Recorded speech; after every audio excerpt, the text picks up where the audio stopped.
I've just recently tried my first roll of Lomography Potsdam. It's a film that I've really looked forward to trying for quite a while now.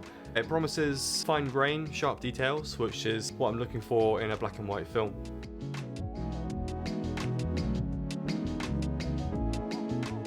So here it is, my first roll of Potsdam, and yeah, quite excited to share these photos. I think some of them came out pretty nicely. We'll just gloss over the photos to begin with. I'll let the photos do most of the talking, and then we'll come back at the end of the video and take a more in detail look at some of the shots. Black and white film development is not something that is set in stone. There's tons of different developers and techniques out there, but I'm using the Ilfosol 3, an Ilford developer, which is actually what Lomography recommend for this film. With England still being in a national lockdown, I couldn't exactly travel too far to test out this film. I've gone to beautiful Gunnersbury Park, quite a local one to me, but really nice nonetheless.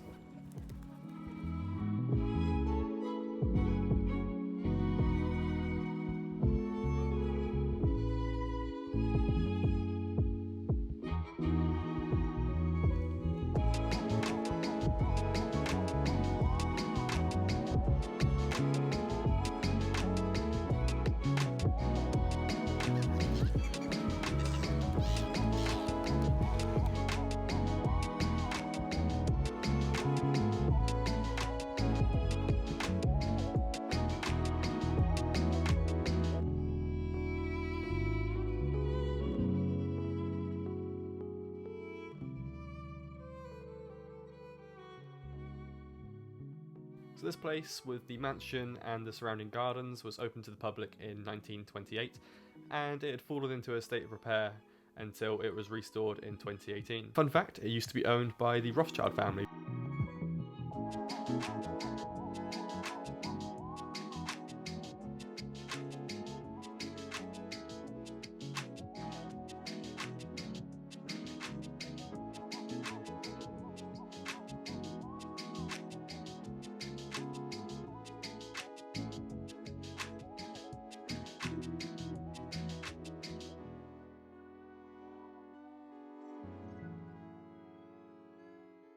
When I first scanned in these images, I was really impressed with the tonal range, and more importantly to me is how it transitions in that tonal range, i.e. from a highlight, like a blown out white cloud, to more of a dark shadow. The shadows do fall off quite hard at the bottom, and the trees in the background, there's no detail really in them. I think some of my other photos show that it can have a more subtle palette as well.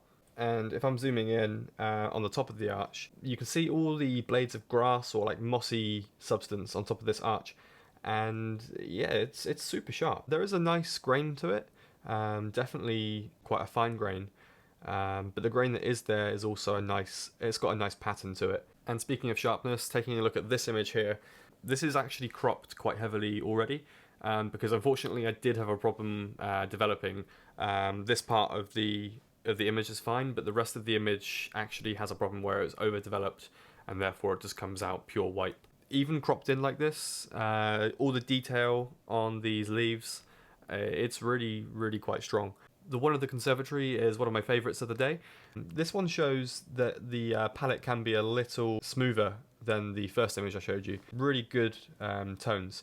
Not too much fall off in the shadows, considering I was shooting into the sun just above these trees. The sun was there. It's dealt very well with that. Some films would not deal very well with that in terms of exposure latitude. Detail wise, looking at the water droplets in the fountain, it's really strong when it comes to detail. I think anyone looking for capturing the maximum amount of detail, so if you're shooting inside old architecture, for instance if you're in the Pantheon or something like that and you really want to capture every bit of detail on the film, this could be a good contender. This shot of the mansion itself, this was perhaps a bit more overexposed. Some of the other shots that I've taken were, they're all exposed about right, but some of the other ones were underexposed. For instance, the picture of the arch. This one is more overexposed. The film takes on this character when it's overexposed of a more muted palette. So you can see the whites are quite strong, and the darker colours, the grass at the front, it's not too dark either, so there's not a great deal of contrast, but it works well in this shot. So there are my impressions of Lomography's Potsdam Kino film. I've really enjoyed shooting it. I'm going to get a ton more of it in 120 and also try it in 35mm format as well.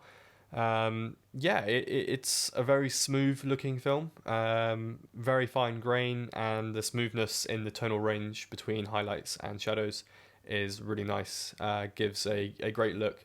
It does have a good amount of contrast, but again, that smoothness in the tonal range means that it's not this harsh kind of blocky gradient between highlights and shadows. It's really, really quite good. Comparing it to other films that I've used, so I've got a roll of SFX up on the side over there, and I've shot that once before. It's basically HP5 with slightly different dyes to make it infrared sensitive. Unfortunately, last time I shot it, I was using just a standard red filter, not an infrared filter. Therefore, it didn't really give you a strong infrared effect at all.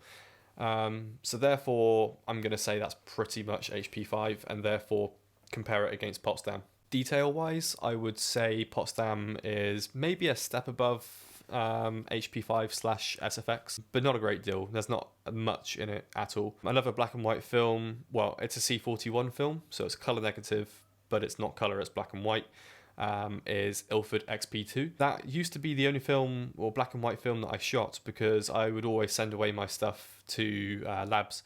And it's actually more expensive to get true black and white film developed, and therefore I would just buy Ilford XP2 so I could just send all my colour film and all my black and white film to the same place. Therefore I always thought that XP2 would somehow be a compromise, but the more I use it, the more I think it is really, really quite good.